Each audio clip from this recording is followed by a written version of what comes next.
మనం ఒకరికొకరం జీవితంలో ఎన్నో విషయాలు మాట్లాడుకుంటూ ఉంటాం. కానీ కొన్నిసార్లు మనల్ని లోపల్నించి తొలి చేసే ఒక బాధ ఉంటుంది, ఒక అనుభవం ఉంటుంది. దాని గురించే ఈరోజు మనం లోతుగా మాట్లాడుకుందాం.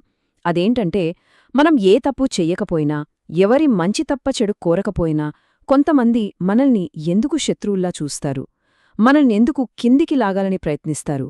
ఈ అకారణ ద్వేషం, ఈ కారణం లేని వ్యతిరేకత మనల్ని కలిచివేస్తుంది. ఆ చీకటి నుంచి, ఆ బాధ నుంచి మన బలాన్ని మనం ఎలా తిరిగి సంపాదించుకోవాలి? ఈరోజు ఈ విశ్లేషణలో దానికొక దారి వెతుకుదాం.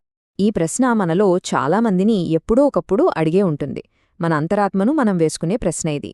మన పని మనం చేసుకుంటూ, మన కుటుంబం కోసం కష్టపడుతూ, ఎవరి జోలికి వెళ్లకుండా బ్రతుకుతున్నప్పుడు ఎవరో వచ్చి మన మీదొక నింద వేస్తారు, మన గురించి తప్పుగా మాట్లాడతారు.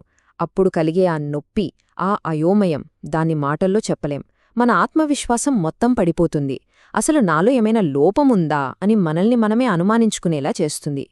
ఈ అనుభవం వెనుకున్న మనిషి స్వభావంలోని ఆ చీకటి కోణమేంటి, దాన్ని ఈరోజు కొంచెం ధైర్యంగా అర్థం చేసుకునే ప్రయత్నం చేద్దాం. చూడండి, ఇక్కడ మనం మొదటగా ఒక నిజాన్ని ఒప్పుకోవాలి. అది కొంచెం కఠినంగా ఉంటుంది, జీర్ణించుకోవడానికి కూడా కష్టంగా ఉంటుంది. కానీ ఇది నిజం. ఈ లోకంలో కొంతమంది మనుషులు ఉంటారు. వాళ్ల స్వభావమే ఇతరులకు కీడు చేయడం. వాళ్లకు ఒక కారణం అవసరం లేదు. మనం వాళ్లకు మంచి చేసినా, చెడు చేసినా సంబంధం లేదు. వాళ్ల నైజమంతే. ఈ నిజాన్ని మనం అర్థం చేసుకున్నప్పుడే మనల్ని మనం కాపాడుకోవడానికి మొదటి అడుగు వేసినట్టు. సరిగ్గా ఇదే కదా మనల్ని వేధించే ఆలోచన. అయ్యో, నేను వాళ్ల గురించి కలలో కూడా తప్పుగా అనుకోలేదే. వాళ్ల కుటుంబానికి ఎప్పుడూ మంచే జరగాలని కోరుకున్నానే. మరి నా గురించి ఎందుకిలా మాట్లాడుతున్నారు? నేనేదో వాళ్ల దగ్గర లాక్కున్నట్టు, వాళ్లని మోసం చేసినట్టు ఎందుకు ప్రచారం చేస్తున్నారు అని మనసులో ఒకటే మదనపడిపోతాం. ఈ అన్యాయం మనల్ని ఒక రకమైన నిస్సహాయ స్థితిలోకి నెట్టేస్తుంది. మన మీద మనకే జాలి వేసేలా చేస్తుంది. ఇప్పుడు ఈ చాలా సంక్లిష్టమైన మనిషి ప్రవర్తనను, ఈ బాధను అర్థం చేసుకోవడానికి ఒక చిన్న కథ చూద్దాం. ఈ కథ విన్నాక మనకు విషయం చాలా తేలికగా అర్థమవుతుంది. మన బాధ నుంచి మన దృష్టి కొంచెం పక్కకి జరిగి అసలు సమస్య ఎక్కడ ఉందో స్పష్టంగా తెలుస్తుంది.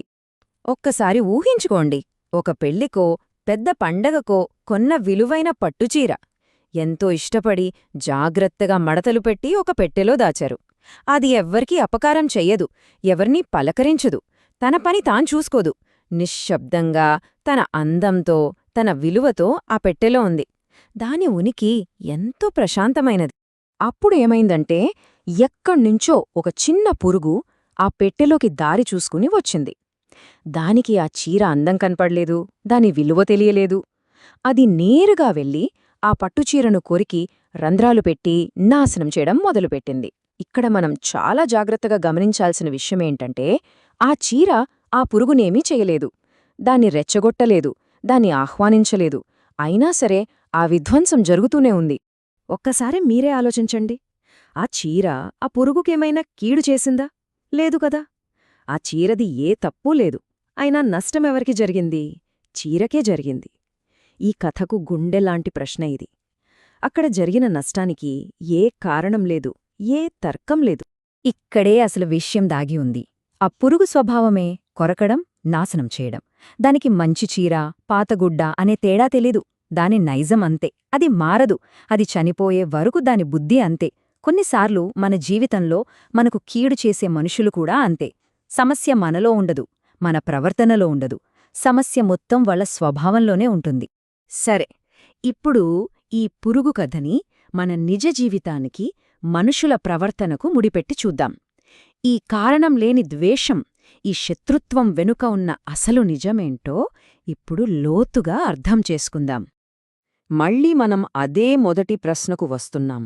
ఎందుకు మనం మన దారిన మనం వెళ్తున్నా కొంతమంది మనల్ని ఎందుకు శత్రువులుగా చూస్తారు?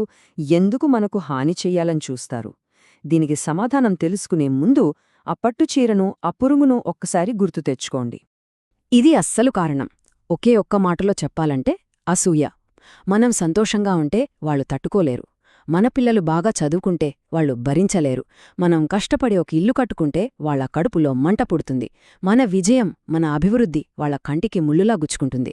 సమస్య మన ప్రవర్తనలో లేదు, వాళ్ల మనసులో ఉన్న అసూయలో ఉంది. ఇది మనల్ని మనం వేసుకోవాల్సిన అత్యంత కీలకమైన ప్రశ్న. మనల్ని చూసి అసూయపడేవాళ్లు సంతోషంగా ఉండాలని మనం కష్టపడటం మానేయాలా? మన పిల్లల భవిష్యత్తును పణంగా పెట్టాలా? మన ఎదుగుదలను మనమే ఆపేసుకోవాలా? ఇది ఎంతవరకు సరైన నిర్ణయమవుతుంది? ఇప్పటిదాకా మనం సమస్య ఏంటో చూశాం, కారణమేంటో చూశాం. ఇక ఇప్పుడు దీనికి పరిష్కారమేంటో చూద్దాం. ఈ విశ్లేషణలో ఇది అత్యంత శక్తివంతమైన భాగం. ఇది మనకు ధైర్యాన్ని ఇవ్వడమే కాదు, ముందుకు వెళ్లడానికి ఒక స్పష్టమైన మార్గాన్ని కూడా చూపిస్తుంది.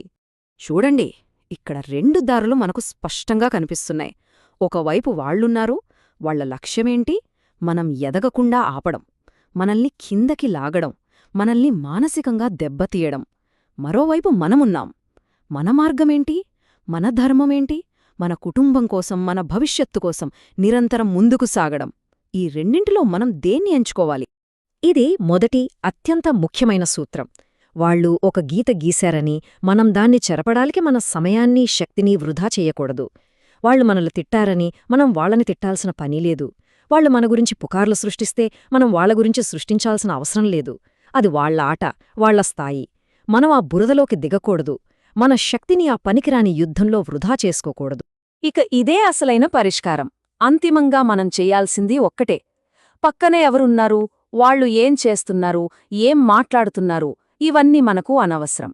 మన దృష్టి మొత్తం మన లక్ష్యం మీద, మన అభివృద్ధి మీద మాత్రమే ఉండాలి. వాళ్ళు ఒక చిన్న గీత గీసి మనల్ని ఆపాలని చూస్తే మనం మన గీతను ఇంకా పొడవుగా గీసుకుంటూ ముందుకు వెళ్ళిపోవాలి. మన ఎదుగుదలే వాళ్లకు మనమిచ్చే అసలైన సమాధానం. ఈ ఒక్క ప్రశ్నతోనే ఈ విశ్లేషణను ముగిద్దాం. మీ విలువైన సమయాన్ని, శక్తిని ఇతరులు గీసిన గీతలను చూస్తూ వాటి గురించి బాధపడుతూ వృధా చేస్తారా?